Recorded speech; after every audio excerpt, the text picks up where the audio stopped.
गिबियावनो बयखौबो बड' निउस इउटुब चेनेलनि गोदान खौराङाव बरायबाय। नोंथांमोननि थाखाय बे समाव माखासे खौरां लाबोदों। भिडिअखौ जोबजासे नायलांनो दाबाव आरो चेनेलाव गोदानब्ला अन्नानै साबस्क्राइब खालामना बेल आइकनआ अलाव होनानै ला आरो भिडिअखौ लाइक कमेन्ट शेयार खालामनो गुरै खावलायबाय। दानिया फैदो दिनैनि खौराङाव। आसामनि मोनद' हारिया एसटि मोननायनि क्राइटेरिया गैया। 6 जनगोष्ठीया एसटि मोननायनि क्राइटेरिया गैया होनना बिजेपिनि एमपि कामाख्या प्रसाद दासआ बिथाङा खौरां बिजोङाव बुंदों। बिथांनि बेबायदि बिबुंथि होनायनि उनावनो बिथांनि मुसुखा सावनानै गोख्रोङै खुद्रिसारदों। क'क्राझार जिल्लानि गसाइगाव नायगावआव एमपि कामाख्या प्रसाद दासनि मुसुखा सावनानै गोख्रोङै खुद्रिसारदों अल आदिबासी स्टुडेन्ट एस'सिएशन अफ आसाम सुंद'यै आसाया। लोगोसे आसाया बिथांखौ बेबायदि बिबुंथिनिफ्राय गोजानाव थानो गोख्रोङै खावलायदों। फैगौ लकसभा बिसायख'थियाव बिजेपिनो भट होआ होननाबो बिथांमोना गोख्रोङै बुंथिदों। इउपिपिएलनि बानजायनायाव ब्लक लेभेल ट्रेनिं प्रग्रामखौ 14 नं चिरां दुवार बियाबनि सिङाव खुंफुंबाय। हानजाखौ गोख्रों खालामनाय थांखि आरो सोद्रोमाफोरखौ हानजायाव खामानि मावनो मजबुत खालामनायनि असिलायै इउपिपिएल हानजाया ब्लक थाखोनि हाबाफारिखौ गुबुन गुबुन ब्लकफोराव मावफुंथ'वाखैब्लाबो दिनै 14 नं चिरां दुवार ब्लक कमिटि इउपिपिएल हानजाया थाइखाजुरा पिएचटिसिनि सिङाव थानाय थाइखाजुरानि कमिउनिटि नब्लङाव खुंफुंनाय जायो। लोगोसे बे हाबाफारियावनो बाहागो लायो 14 नं चिरां दुवार ब्लक कमिटि इउपिपिएलनि आफादगिरि बिरदाव मुसाहारि, एम रन्जित बसुमतारी, एम वल्सन हास्ताजों लोगोसे इउपिपिएल हानजानि गोबां दैदेनगिरि बिथांमोना। उदालगुरि जिल्लायाव नैथि खेबनि सावस्रि फोरबो खुंदों। उदालगुरि जिल्ला नाङैनो गं 32 मेडिकेलाव 20-22 नभेम्बरसिम सावस्रि फोरबो खुंदों। बेजों लोगोसेनो भेरगाव महकुमा सदराव थानाय भेरगाव मडेल हस्पिटालावबो बे सावस्रि फोरबोखौ हालोदैयै खुंदों। आसाम रायजोनि सावस्रि खोन्दोनि सिङारि बिथाखौ जौगाहोनो आरो गुनगोनां जौगा थाखोनि सिबिथायखौ गोजोर खालामनो दिनै आसामाव नैथि खेबनि थाखाय रायजो सोरखारनि सावस्रि बिफाना बे राहाखौ लादों।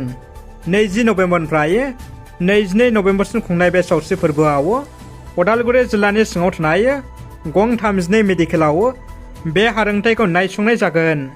गंसे सिभिल मेडिकेल, गं 9 रायजोआरि हस्पिटाल, गं 22 पिएचसिआव बे सावस्रि फोरबोआ खुंजादों। बे फोरबोआव रायजो सोरखारनि सा 22 गोजौ थाखोनि मावख'आरिफ्रा एक्सटार्नेल एसेसर, सा 6 आइएएस, एसिएस, एपिएस थाखोनि मावख'आरिफ्रा बायजोआरि हारोंथायगिरि महरै बाहागो लादों। दिनै भेरगाव मडेल हस्पिटालाव आसाम सोरखारनि हाउजिं एन्ड आरबान एफेयार्सनि एडिशनेल कमिशनार रिसान आहमेदआ हारोंथाय खालामो। थारैनो आसाम सोरखारा जेरैबायदि मावथांखि लादों बेबायदि खालामथारब्ला सुबुं सावस्रि बिथिङाव बाख्नायथाव जागोन। राजखान्थिनि दुंबुर खौरां। लकसभा बिसायख'थिया खाथियाव सफैबाय। राजखान्थि दोलोफोरनि दैदेनगिरि मावथिफोरजों लोगोसे भटार रायजो राजाफ्रा गुबुन मोनसे राजखान्थि दोलोनिफ्राय गुबुन मोनसे राजखान्थि दोलोआव जयेन जानाया दासान्दि गोख्रों सोलिगासिनो। थिग बेबायदिनो कुसुगाव ब्लकनि सिङाव थानाय गासै सा 160 बिपिएफनि गोख्रों दैदेनगिरिफोर आरो मावथिफोरा इउपिपिएल दोलोआव जयेन जाबाय। कुसुगाव ब्लकनि सिङाव थानाय गासै सा 160 बिपिएफनि गोख्रों दैदेनगिरिफोर आरो मावथिफोरा इउपिपिएल दोलोनि गाहाय नेतारि राजु नार्जारि आरो एम उकिल मुसाहारिनि नुजाथिनायाव इउपिपिएल दोलोनि गोख्रों खामानि मावनायखौ मोजां मोननानै इउपिपिएल दोलोआव जयेन जाबाय। दुलाराय बर' फरायसा आफादनि गाहाय मावख' बड'फा हाउसआव दिनै दुलाराय बर' फरायसा आफादजों हेफाजाब होजानाय बड'लेण्ड मुलुगसोलोंसालिनि फरायसा आफादनि राजखान्थियाव गेलेनानै देरहासार जानाय टीम प्रस्पेरिटिनि बिथांमोनखौ बरायो।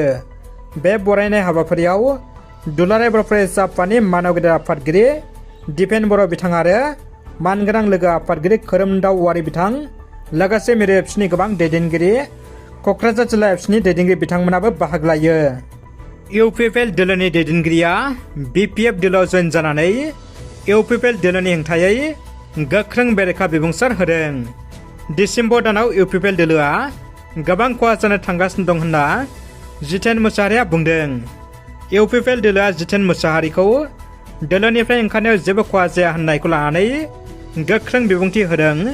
जितेन मुसाहारि बिथाङा आं नङा सोरबा ओंखारब्लाबो बुंखागोन जेबो खहा जाया होननानै।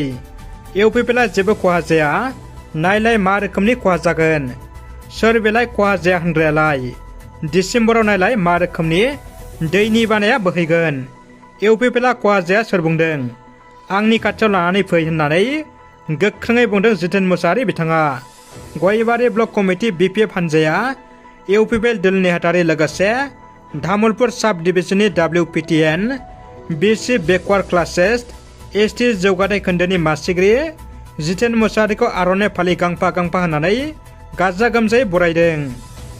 रादाबा एसेनोसै भिडिअखौ जोबजासे नायनो थाखाय बयनिसिमबो गोजोननाय थाबाय।